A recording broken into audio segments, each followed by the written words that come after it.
Maudhui kwenye hadithi ya Mapambazuko ya Machweo na Profesa Clara Momanyi. Maudhui ya kwanza. Elimu. Vijana wengi wakiwemo Sai na Dai wamesoma hadi chuo kikuu lakini hawana kazi. Kunao watoto na vijana wanaofanya kazi kwenye migodi na wamekosa nafasi ya kwenda shule. Maudhui ya pili. Ndoa. Bintiye Mzee Makucha aitwaye Riziki alitoroka na kwenda kuolewa ughaibuni kwa Mhindi akiwa na umri mdogo. Maudhui ya tatu. Matumizi ya dawa za kulevya au mihadarati. Kwenye gari la Mzee Makutwa kulikuwa na vijana wengi waliokuwa wakitafuna mairungi au miraa. Maudhui ya nne. Utamaushi. Hii ni hali ya mtu kukata tamaa au kukosa matumaini. Mzee Makutwa anasema amesalia tu gome, yaani ameisha. Alijiona kama gome au gamba la mti, yaani alijiona asiye na thamani. Ndoto za vijana wengi zimezama, licha ya kwamba vijana wanatazamwa kuwa viongozi wa kesho. Vijana wengi wametamaushwa na ukosefu wa ajira. Isitoshe, vijana wengi wanaona muda wao wa kufanikiwa maishani umepita. Dai anasema kuwa kesho imeshapita na kuwa jana. Vijana wanahofia kwamba uzee utawajia kama bado wanajitahidi kufanikiwa. Hata hivyo, hadithi inapoisha, mwandishi anatupa tumaini kupitia kwa Mzee Makucha anayesema kwamba hakuwahi kukata tamaa maishani, bali aliamini kwamba siku moja mambo mema yangempata hata kama ni kwa muda mfupi tu. Maudhui ya tano. Ukatili. Mazingira ya kuchimba mgodi yalikuwa duni na hayakuwa na mwangaza wala hewa ya kutosha. Askari waliwaamrisha vijana kwa sauti kali za kutisha. Pia, waliofanya kazi kwenye mgodi walipumua kwa shida kutokana na joto jingi na hewa kidogo.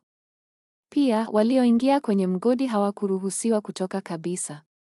Walilindwa kwa ua wa stima, mbwa wakali na walinzi katili. Mazingira ya kazi hayakuwa na mwangaza. Isitoshe, vijana na watoto waliokuwa pale walivalia mavazi duni. Usiku walilala kwenye vibanda duni na baadhi yao hawakuwahi kuenda shule. Maudhui ya sita. Uchumi. Mataifa mengi yanang'ang'ana kiuchumi. Shirika la reli lilifuta wafanyikazi, akiwemo Mzee Makucha ili kupunguza idadi ya wafanyikazi. Shirika hili hatimaye lilisambaratika na wafanyikazi hawakulipwa marupurupu yao hata baada ya kufutwa. Maudhui ya saba. Ajira kwa watoto. Mzee Makutwa anatumikisha watoto kwenye mgodi wake. Pale, vijana walipepeta mchanga na kugawa kwa mafungu.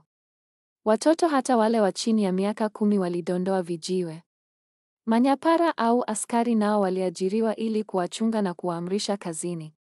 Kuna vijana waliosomba mchanga kutoka pangoni. Mazingira ya mgodi hayakuwa na mwangaza na hewa ya kutosha. Watoto wale walikuwa na mavazi duni, waliishi kwenye makao duni na walinyimwa nafasi ya kwenda shule. Maudhui ya nane. Kazi au ajira. Mzee Makutwa alistaafu akiwa waziri. Mzee Makucha naye aliachishwa kazi na aliteseka sana kwani hakulipwa marupurupu. Aliamua kuuza vitafunaji kando ya barabara karibu na nyumbani kwake. Kazi hii ilimpa pato dogo tu. B.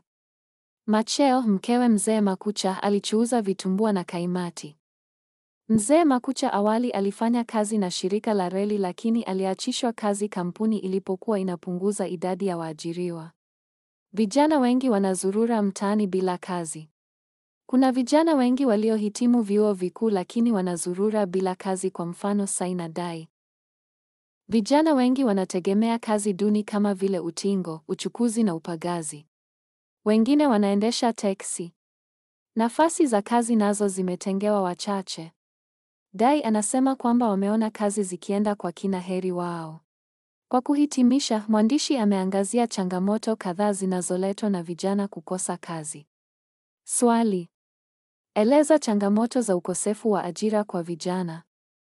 Changamoto hizo ni: maisha magumu, maisha duni, matumizi ya mihadarati, kukata tamaa na kutumiwa vibaya na viongozi. Chukua muda wako ufafanue changamoto hizi kwa mujibu wa hadithi. Kila la heri.